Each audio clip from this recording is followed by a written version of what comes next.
আসসালামু আলাইকুম সবাইকে তানিয়াজ কিচেন স্টোরিতে আবারও স্বাগতম জানাচ্ছি আজকের নতুন রেসিপি দেখার জন্য।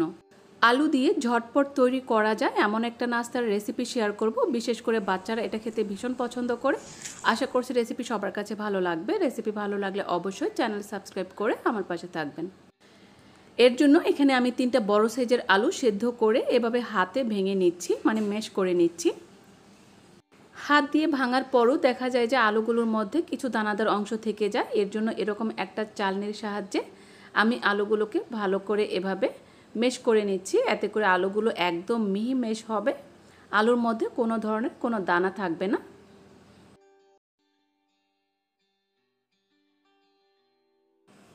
সবগুলো আলু আমি এরকম চালনির সাহায্যে চেলে নিয়েছি। এখন এর মধ্যে আমি স্বাদ অনুযায়ী সামান্য লবণ দিয়েছি।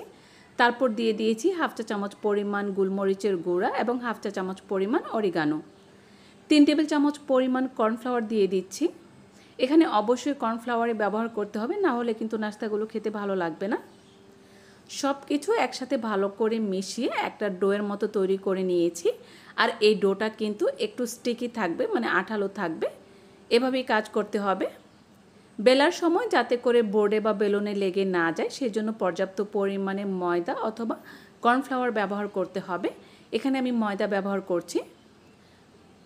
তারপর বেলুনের সাহায্যে আলতো করে বেলে আমি একটা মোটা রুটির মতো বেলে নিব।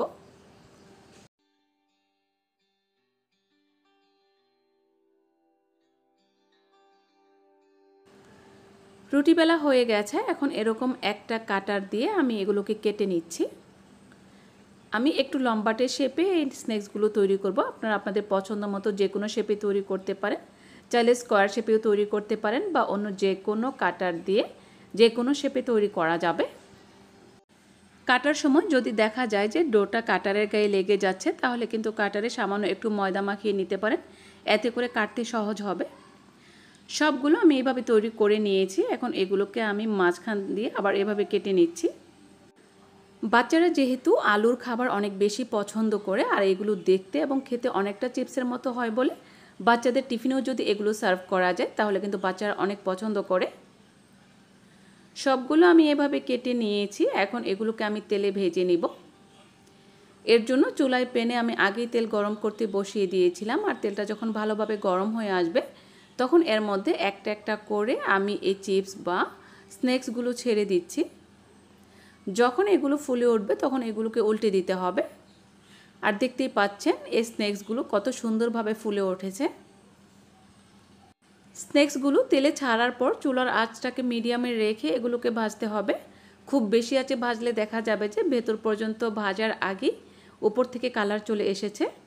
কিছুটা সময় নিয়ে আমি এগুলোকে গোল্ডেন কালার করে ভেজে নিয়েছি। এখন এগুলোকে তেল ঝরিয়ে উঠিয়ে নিব আর বাকিগুলো একইভাবে ভেজে নিব। বিকেলবেলা চায়ের সাথে খেতেও কিন্তু এই স্ন্যাক্সগুলো দুর্দান্ত হয়। আশা করছি রেসিপি সবার কাছে ভালো লেগেছে। রেসিপি ভালো লাগলে অবশ্যই ভিডিওটিতে লাইক এবং কমেন্ট করে দিবেন আর আপনার ফ্রেন্ডস এবং ফ্যামিলির সাথে শেয়ার করবেন। সাথে থাকার জন্য সবাইকে অনেক অনেক ধন্যবাদ। আল্লাহ হাফেজ।